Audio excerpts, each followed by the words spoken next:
अब देखो हम लोग अभी किसका सीखे हैं? 45 का, समझा क्या ना? 45 के बाद अब हम 30 पे चर्चा करेंगे और 60 पर, एक साथ ये दोनों को चर्चा करेंगे, समझा क्या ना? इसको 30 और 60 को चर्चा करने के लिए सबसे पहले हम एक त्रिभुज की फिर एक रचना करेंगे। अब इसमें जो है ना 30 और 60 को प्रूव करने के लिए कौन सा ऐसा त्रिभुज होता है जिसका तीनों कोण 60 होता है? बताओ तो। कौन सा त्रिभुज होता है? समबाहु होता है। अगर समबाहु का एक कोण को अगर आधा करेंगे तो कितना कितना हो जाएगा? 30 30। यही थिंकिंग कर रहा है कि हमको किस पर प्रूव होगा वो। इसका मतलब समबाहु त्रिभुज से हम चल सकते हैं सर। चलो देखते हैं। अब क्या करेंगे? पहला एक हम समबाहु त्रिभुज बनाते हैं। बस इधर लेके चलते हैं, मतलब उधर होता है ना क्या कि जगह कम पड़ जाता है, समझा क्या?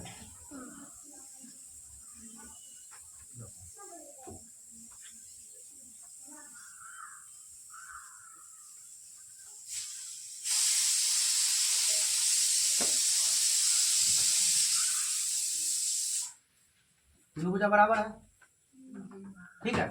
इसका नाम हो गया मान लो ए बी सी, ठीक है। इसका ये भी बराबर है, ये भी बराबर और ये भी बराबर है। जिस त्रिभुज की तीनों भुजा बराबर हो उसका तीनों कोण का मान कितना डिग्री होता है? 60 60 होता है। मतलब उसका प्रत्येक कोण का मान क्या होगा? 60 60 का होगा। मतलब कि तीनों कोण कितना हो जाएगा? 60 60 का ही होगा। प्रत्येक कोण का मान 60 60। यहाँ तक कोई डाउट? अब यहाँ सोचो, जिस तरह से मुझे बताया कि समद्विबाहु में एक एंगल राइट एंगल बन गया था, सर जी यहाँ पे भी तो भुजा का मान मालूम नहीं कितना हो सकता है। यहाँ भी तो अपना मन से जुमे करेंगे, कुछ भी कुछ, एक मानेंगे, दो मानेंगे, तीन मानेंगे, कुछ भी मान सकते हैं अपने अनुसार। इन आंसर प्रूव वही होगा। कुछ भी मानोगे ना, प्रूव होगा, वैल्यू वही आएगा, नियम है। और उसको हम प्रमाण करके भी दिखाएंगे। एक मानोगे तो ये वही आएगा, दो मानेंगे तो ये वही आएगा। लेकिन हम अपने सुविधा के अनुसार कि क्या हमको मानना आसान हो। तो देखो ये जो तुमको पता है कि हमको एक में 60 का मान निकाला तो 60 तो सर आसानी से निकल जाएगा। लेकिन 30 कहाँ से लाइएगा? 30 करने के लिए इसका मतलब कोनो न कोनो एंगल को हमको समद्विभाजित करना होगा। कोई न कोई एक कोण को क्या करना होगा? समद्विभाजित। समद्विभाजित मतलब क्या? दो बराबर भागों में बांटना। तो चलिए सर हम इससे क्या करते हैं, इस एंगल को समद्विभाजित करके एक हम लंब डाल देते हैं। क्या डाल देते हैं? लंब डाल देते हैं भुजा किस पे? बीसी पे। मतलब कि ए एल, क्या लिख दिए? ए एल, या इसका नाम लिख दो डी। क्या लिख देंगे? D D. ए डी लंब भुजा बीसी पर। ए डी लंब भुजा बीसी पर, समझ गया ना? ए डी को किस पर लंब डाले हैं? बीसी पर। किस पर लंब डाले? बीसी पर, समझ गया ना? एडी को किस पर लंब डाले हैं? बीसी पर, ठीक है। तो देखो ये बीसी पर लंब डाल दिए। तो बीसी पर जब लंब डाले तो इसका मतलब कि इस दोनों भुजा को भी दो बराबर भागों में बांटेगा। लंब हमेशा क्या करता है? दो, जब कोण को दो भागों में बांटा तो यहाँ पर बन गया 30, यहाँ पर भी बन गया, तब ना 30 30 टोटल होगा कि नहीं? तो जब ये हम दोनों कोण को दो बराबर भाग में तो ये दोनों भुजा भी क्या हो जाएगा? होगा कि नहीं? बराबर हो गया ना? इससे बताओ एकदम ये जानते हो कि नहीं? कन्फर्म है कि जब ये दोनों कोण को दो भागों में बांटा तो इस दोनों भुजा को भी, जिस भुजा पर लंब डाला था उस भुजा को भी दो बराबर भागों में क्या करता है? बांटता है। दो बराबर भागों में बांटता है। जब ये दो बराबर भागों में बांटा तो हमको यहाँ से ये पता चल गया कि पहले क्या था? एक समबाहु त्रिभुज था। कौन सा त्रिभुज था? पहले यहाँ लिखेंगे कि ए बी त्रिभुज, ए बी सी एक कौन सा त्रिभुज है? समबाहु त्रिभुज है। कौन सा त्रिभुज है? समबाहु त्रिभुज। या सीधे लिखो एबीसी एक समबाहु त्रिभुज है। एबीसी एक समबाहु त्रिभुज है। जब एबीसी एक समबाहु त्रिभुज था तो समबाहु त्रिभुज का मतलब क्या हो गया कि एबी बराबर बीसी बराबर सी ए। एबी बराबर बीसी बराबर जितना ये होगा उतना ये होगा उतना तीनों होगा। अब तीनों का मान हमको कोई मालूम था कि हम अपना मन से भी कुछ माने हुए तो यहाँ पर फिर मान लो अपने सुविधा के अनुसार जो तुमको माने, 5 4 2 3 1 कुछ भी। लेकिन हमको क्या सुविधा मानने में आसान होता है? देखो अगर यहाँ समझो शिवम, अगर यहाँ मान लो एक माना, यहाँ भी एक माना, अगर यहाँ भी एक माना तो कितना? 1/2 हो जाएगा। क्या हो जाएगा? 1/2 अगर लंब करने के तो हमको मतलब कि पेचीदा होगा। कैलकुलेशन में बट्टा में जाना पड़ेगा। लेंदी होगा कि नहीं? आसान क्या होगा, इसको 2 मानो, इसको 2 मानो, तो इसको 2 करेंगे तो क्या 1, आसान हो रहा है कुछ? तो क्या मानना हमको आसान है? 2। 1 मानना आसान है कि 3 मानना आसान होगा? मतलब कि सम नंबर मानना हमको, क्योंकि सम नंबर को 2 से डिवाइड करे तो एक पूरा पूर्णांक वैल्यू आ रहा है कोई ना कोई, आ रहा है कि नहीं? तो यहाँ पर क्या करेंगे, लिखेंगे माना कि, क्या लिखेंगे, माना कि ए बी या बी सी या समबाहु त्रिभुज की भुजा बराबर, क्या लिखेंगे, माना कि समबाहु त्रिभुज की भुजा बराबर, माना कि समबाहु ना है तो समबाहु त्रिभुज की भुजा बराबर कितना यूनिट, 2 यूनिट। क्या किया है, 2 यूनिट अब मान लिया है, क्या किया, 2 यूनिट मान लिया है। जाओ अभी खेलो,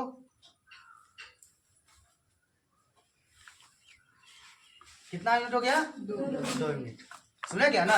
ये जब 2 यूनिट मान लिए तो इसका मतलब हमारा क्या हो गया कि ए बी बराबर बी सी बराबर सी ए बराबर कितना हो गया, 2 यूनिट। सब का मान कितना हो गया? तो अब तुम लोग सोचो कि सर ये भी 2 हो गया, ये भी 2 हो गया, ये यहाँ से यहाँ ये 2 हो गया, तो सर ये यहाँ से यहाँ कितना होगा? क्या ये हम बता रहे, तुम लोग बताओ क्या होगा? 1-1 होगा। क्या होगा ये? 1-1 होगा। तो 1-1 क्यों होगा, किस कंडीशन में होगा? तो उसको समझने के लिए पहले एक नया जो काम किया उसको समझ लो। एक इस हाल में होगा कि हम क्या किए कि ए से ए डी लंब भुजा बी सी, ए डी लंब भुजा हम यहाँ पर रचना किए है ना, अपने मन से निर्माण न किए। तो यहाँ लिखना होगा कि ए डी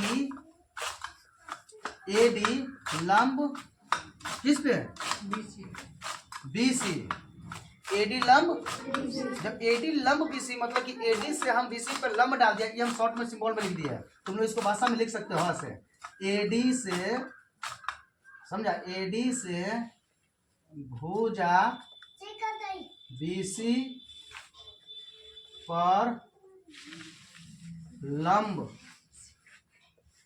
डाला गया। एडी से, एडी जो है बीसी पर लंब डाला गया, समझा गया? एडी से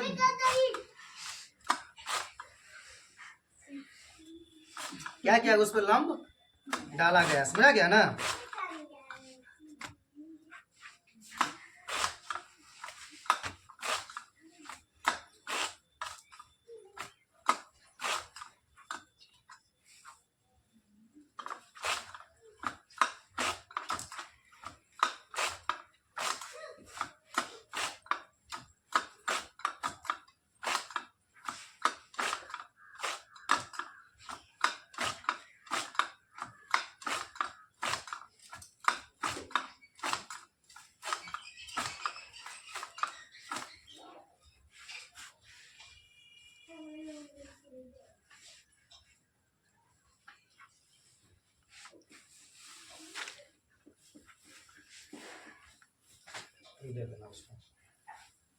ठीक है, देखो क्या किया, इसी को हम भाषा में लिख दिए, क्या लिख दिया, भाषा में लिख दिया।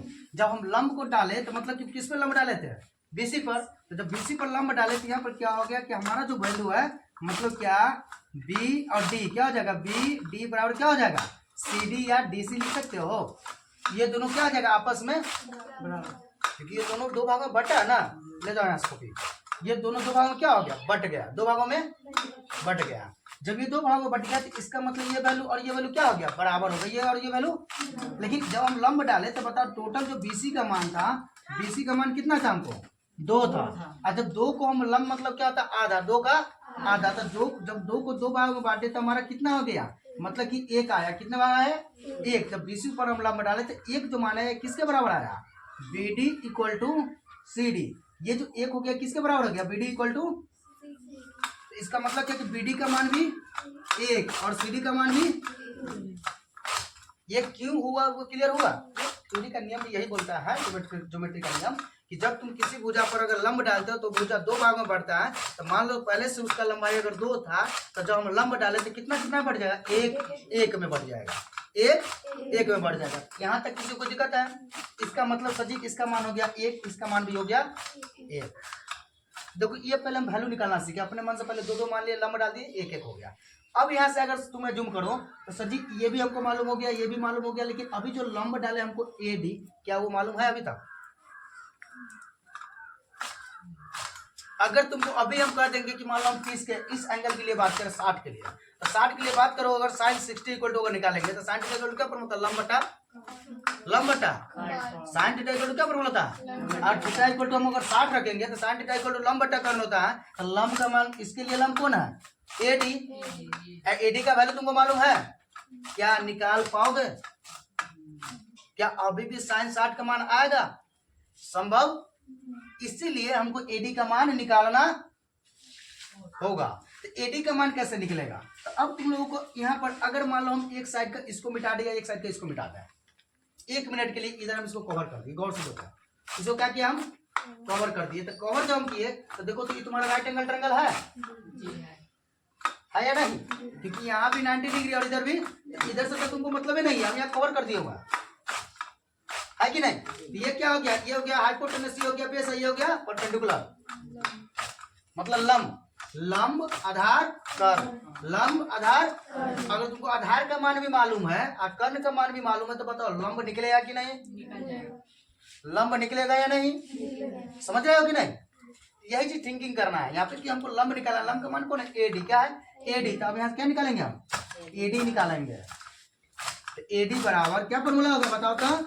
रूट अंडर, ये लंब ना है, तो लंब बराबर क्या हो जाता है? कर्ण का उसका माइनस आधार का उसका। तो इसको अगर हम कवर करते हैं तो इसके लिए मेरा कर्ण कौन है? AC। क्या हो जाएगा? AC का। इसके लिए हम एक छोटा सा फिगर बना रहे हैं रफ में, इसी का कट करके देखो। इसका मान हो गया 1, इसका मान हो गया 2, इसका नाम है A, इसका नाम है D और इसका नाम है C। ये वाला पार्ट हम यहाँ पर ला कर रख दिया। यहाँ पर वैल्यू कितना है? 60 और यहाँ पर वैल्यू कितना है? 30। यहाँ पर कितना है? अब समझ रहे हैं ना? अब देखो यहाँ से हम काम कर लेंगे, यहाँ पर नहीं ठिकाना, यहाँ पर तुम लोग ठिकाना। अब किसको निकालना हमको? AC। AC इक्वल टू क्या होगा? मतलब कर्ण बराबर हमको क्या निकालना? एडी निकालना, मतलब ये निकालना है लंब। क्या निकालना? लंब। तो लंब बराबर क्या होता है? कर्ण का होल स्क्वायर माइनस आधार का होल स्क्वायर। तो आधार कौन है? CD। तो CD का होल स्क्वायर। करोगे या नहीं? समझ रहे हो ना? अब यहाँ से देखो रूट अंडर AC का वैल्यू कितना है? 2 का होल स्क्वायर माइनस CD का वैल्यू कितना है? 1 का हो गया। अब देखो इसको हम सोल्व करेंगे तो 2 दूना 1 का स्क्वायर, 1 4 में से घटाएंगे √3, मतलब कि इसका वैल्यू कितना आ गया? कितना आया? √3। तो इसका वैल्यू सर जी कितना होगा? दोनों के लिए देखो ये परपेंडिकुलर करेगा, इस एंगल के लिए करेगा तो ये परपेंडिकुलर, इस एंगल के लिए करेंगे तब पर भी, अब दोनों के लिए वैल्यू वही रहेगा। ये समझ आया? यहाँ तक किसी को डाउट? अब जब हमारा, हाँ बोलो, वही साइड से निकालिए तो इसका हाइपोटेनस, इसका हाँ, दिक्कत नहीं है, यही चीज होगा। देखो ये क्या हो गया? आधार। ये क्या हो गया? कर्ण। ये क्या है? ये तो लंब एक ही ना होता है। लंब में से क्या होता है? क्या बोले कि लंब और आधार चेंज होता है, हाइपोटेनस कभी भी चेंज। हाइपोटेनस लंब और आधार से हमेशा बड़ा होता है। यार रूल तो भूल गया? लंब और आधार से कर्ण में से क्या होता है? बड़ा होता है। तो ये मेरा क्या होगा? कर्ण। ये क्या होगा? आधार। और ये क्या होगा? तो लंब फिर भी तो फॉर्मूला वही लगेगा ना। एडी बराबर root under AB square minus BD। तो इसको भी फिर स्क्वायर करके तुम इसको घटाओगे तो बात तो वही आएगा। हम क्या बोले कि इधर से भी करो, मतलब ये ऐसा फॉर्मेटिंग हम डाले हुए हैं, या ऐसा फॉर्मेटिंग तुम डालो कि वो इधर से भी करेंगे आंसर हमारा। अब समझ रहा है ना? क्लियर हुआ ना कंसेप्ट? अब जब हमारा ये तीनों देखो सारा वैल्यू हमारे सामने आ चुका हुआ है, सारा वैल्यू हमारे सामने आ गया। ये सब तुमको एक्स्ट्रा क्लास है, 2 मिनट में सब थ्योरी अभी तक खत्म हो रहा था, समझो। मीन समझाना चाह रहे हैं क्योंकि जितना समझ रहा होगा ना उतना तुमको सवाल में पकड़ बनाएगा। सुना क्या ना? अब इसके बाद हमको निकल गया था हमारा क्या? सर्वर वैल्यू तो हमको सामने है, मतलब कि अब यहाँ से एक चीज समझो, 60 के लिए बात करेंगे। अगर थीटा मेरा 60 रहेगा तो इसके लिए लंब ये, आधार ये, कर्ण ये। अगर हम 30 के लिए बात करेंगे, इस एंगल के लिए बात करेंगे, तो इसके लिए लंब ये, आधार ये, कर्ण ये। मतलब कर्ण हमेशा फिक्स रहता है। ये पढ़े ना पिछला चैप्टर में, पूरी चोरी कराया है ना। अब यहाँ पर हम वैल्यू निकालना सीखेंगे। क्या निकालेंगे? वैल्यू निकालेंगे। तो यहाँ उतारोगे कि इसमें ना हटेगा, उतारो पहले इसको। 60 के लिए तो सबसे पहले सुविधा हमको कौन है 60 है, नीचे कौन है 60 पे आसान होगा, फिर 30 सब आसान है, लेकिन फिर भी 60 के लिए पहले निकालते हैं। देखेंगे थीटा का मान यहाँ कितना हो गया 60 डिग्री, यहाँ थीटा का मान कितना हो गया 60। अब यहाँ लिखेंगे साइन 60, थीटा के क्या लिखेंगे साइन कॉस tan 60, ये तीनों चीज लिख दिया, ध्यान से समझो एकदम। अब देखो आसान वैल्यू निकालना हो गया साइन 60, तो इसका मतलब मेरा थीटा ये होगा किस एंगल के लिए काम करे, इधर से करेगा कि इधर से करेगा, इससे पहले बताओ। इधर से करे, इधर का नाम क्या लिख लो, ट्रायंगल ADB, क्या हो जाएगा AD, यहाँ लिख लो त्रिभुज ADB से, क्या लिखेंगे त्रिभुज ADB से, किधर देखने जा रहे हो त्रिभुज ADB। अब यहाँ गौर से देखो ADB से जब ले रहे हो तो ADB मतलब इधर वाला तुम लोगों को अभी भूल जाना है 2 मिनट के लिए, दिमाग में नहीं रखना, ठीक है। हमारा समझना कि ये है और ये है, क्लियर है। तो अब बताओ ये मेरा थीटा है, थीटा की जगह कितना रखे है 60, थीटा ये है, इसके लिए इस एंगल के लिए लंब कौन होगा AD, लंब कौन होगा, और इस एंगल के लिए आधार कौन होगा, और इस एंगल के लिए कर्ण कौन होगा। इतना समझ में आया सभी को, पहले ये समझना है, मतलब कि इस एंगल के लिए हम बताए थे कि सामने वाला कोण के सामने वाला भुजा लंब, मतलब कि एंगल अगर बी की बात करते हैं तो एंगल बी के लिए जो 60 है इसके लिए हमारा लंब हो जाएगा AD, आधार हो जाएगा BD और कर्ण हो जाएगा AB, होगा कि नहीं। अब बताओ हम साइन थीटा, थीटा के जगह क्या रखेंगे 60, साइन थीटा इक्वल टू क्या होता है लंब बटा कर्ण, लंब बटा कर्ण, तो लंब इसके लिए लंब का मान क्या हो जाएगा AD, क्या हो जाएगा AD, क्या लिखेंगे AD, अब बटा कर्ण, इसके लिए कर्ण कौन हो जाएगा AB, कौन हो जाएगा AB, देखो ना AD बटा होगा कि नहीं। अब AD का वैल्यू कितना √3, कितना हो जाएगा √3, अब बट्टा हो गया, और AD का वैल्यू कितना √3 और AB का वैल्यू कितना है, देखो AD का वैल्यू क्या √3 और AB का वैल्यू कितना 2, तो यहाँ क्या हो जाएगा 2, और साइन 60 का मान कितना हो गया √3/2, देखो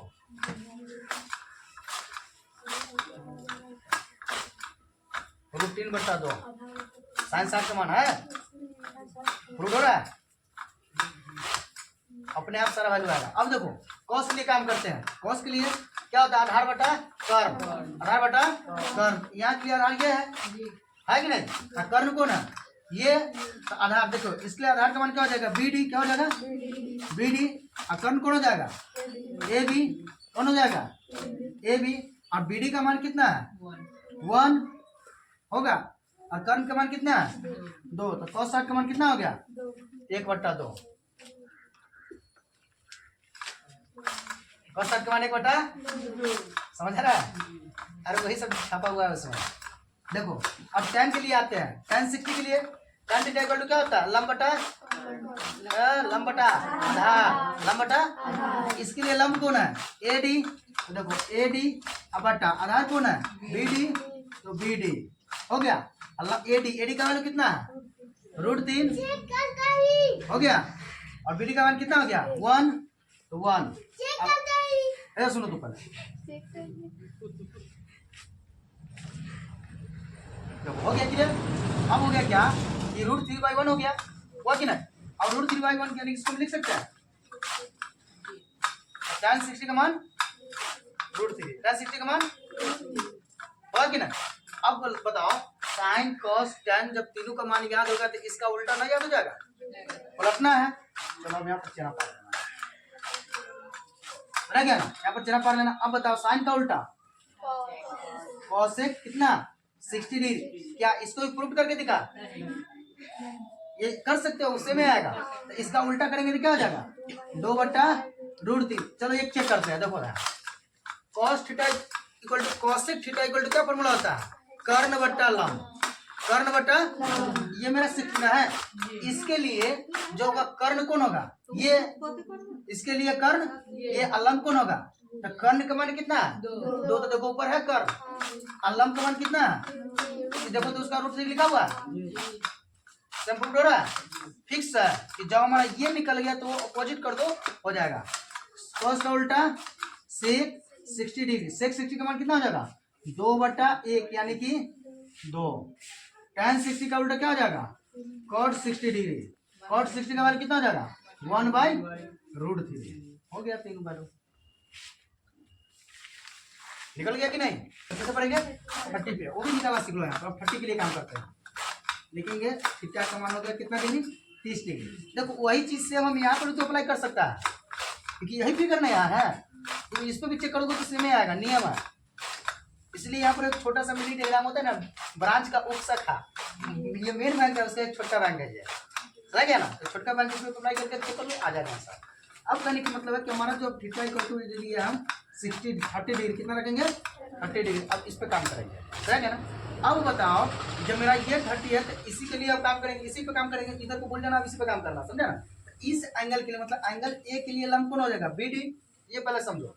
इस एंगल के लिए मतलब इसके लिए मतलब मेरा ये सामने बड़ा हो जाइए ना, तो BD हो जाएगा लंब, ये हो जाएगा आधार और ये हो जाएगा। दोनों भी कंडीशन में कर्व चेंज होगा। चेंज कौन होता है लंब और आधार केवल चेंज होता रहता है। बताया तो पहला जो चैप्टर शुरू करा दिया। इसका मतलब कि एंगल अब 30 के लिए क्या ले रहा है 30 के लिए, तो इसमें भी त्रिभुज दिखाना होगा। त्रिभुज किसे ले रहा है ADD से लिख लो। त्रिभुज ADD से कितना थीटा 30 के लिए, मतलब एंगल 30 के लिए, समझ गया ना। एंगल 30 के लिए त्रिभुज ABD से ही हम अभी काम करने जा रहे हैं, क्लियर है।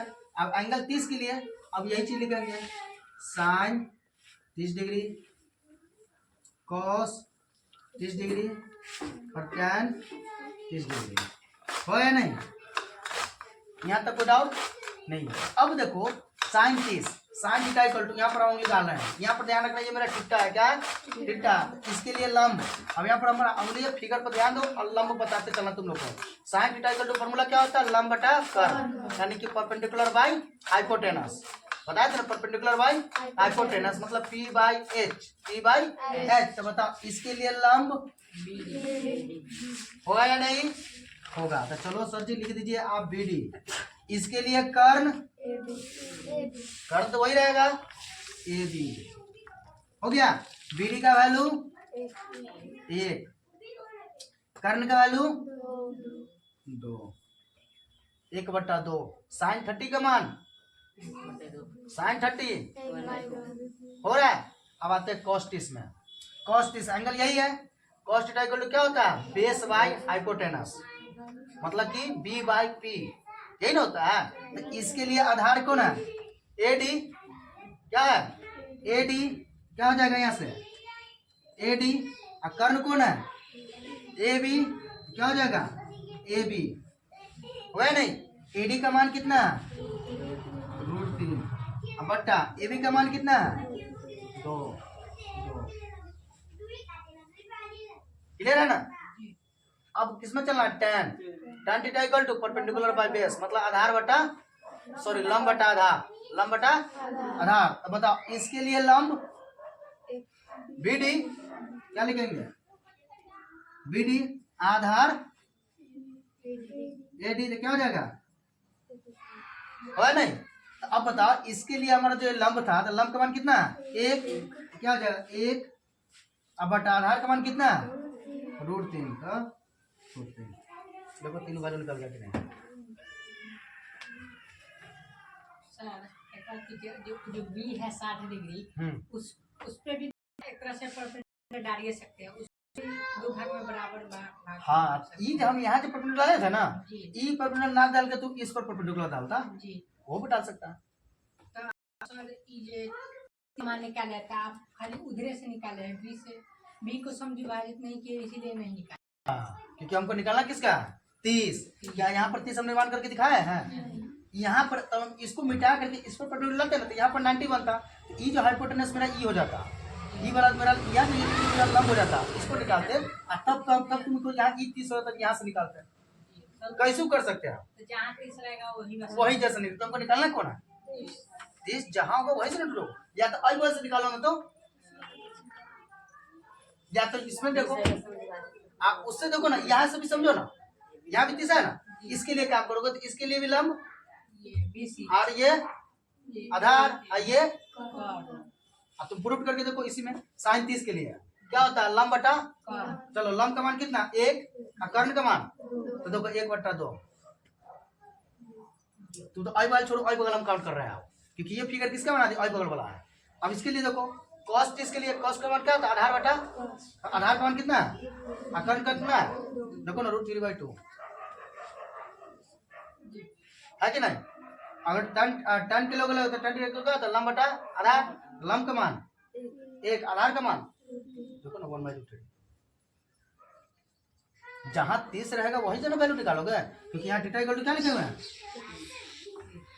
जब 30 नहीं रहेगा। हाँ ये चीज परपेंडिकुलर कहीं इसलिए बोले कि समबाहु त्रिभुज के प्रत्येक कोण कितना डिग्री का होता है 60। अब जहां से मानो वहां से डालो तो हम लोगों को ये सीधा देखने में आसान होता है डालना सुविधा के लिए तुम इससे भी इस पर डाल सकते हो या इससे इस पर भी डाल सकते हैं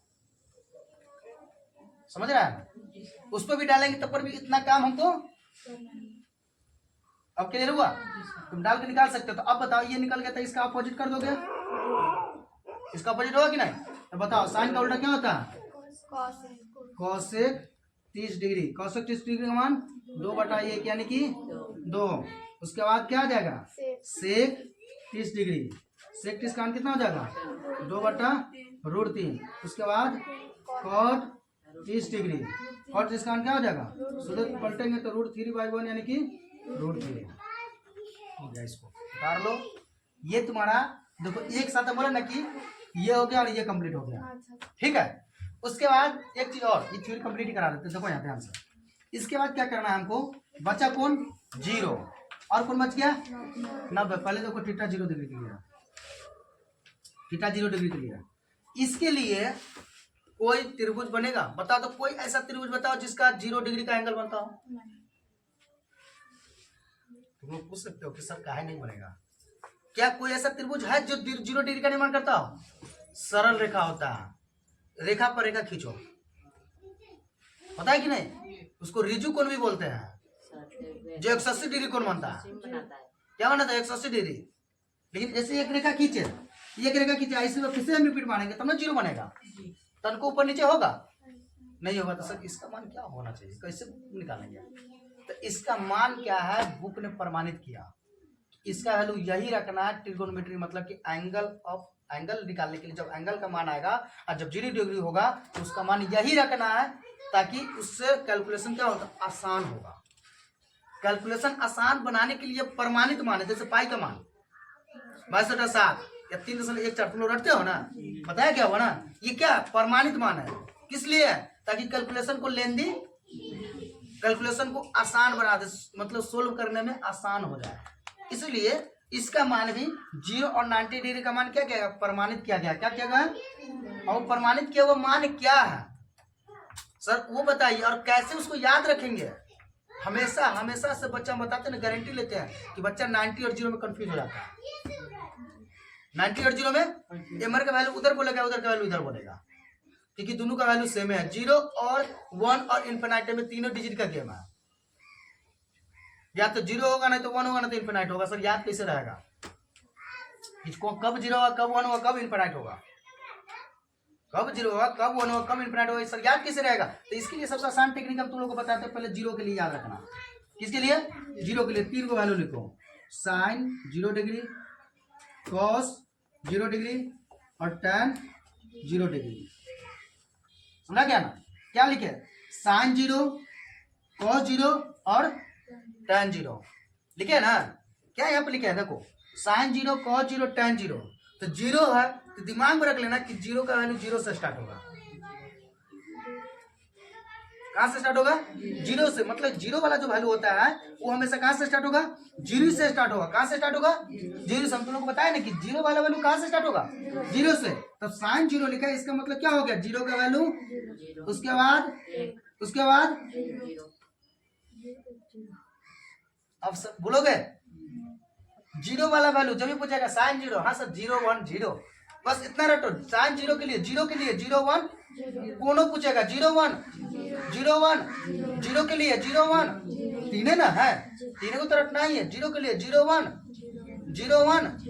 0 के लिए 0 आ गया सर साइन 0 का मान जहां साइन जीरो वहां क्या रखोगे, साइन जीरो कॉस जीरो रहेगा वहां क्या रखोगे, एक, और tan जीरो रहेगा वहां क्या रखोगे, जीरो। हो गया। इसका उल्टा बताइए, इसका उल्टा करो।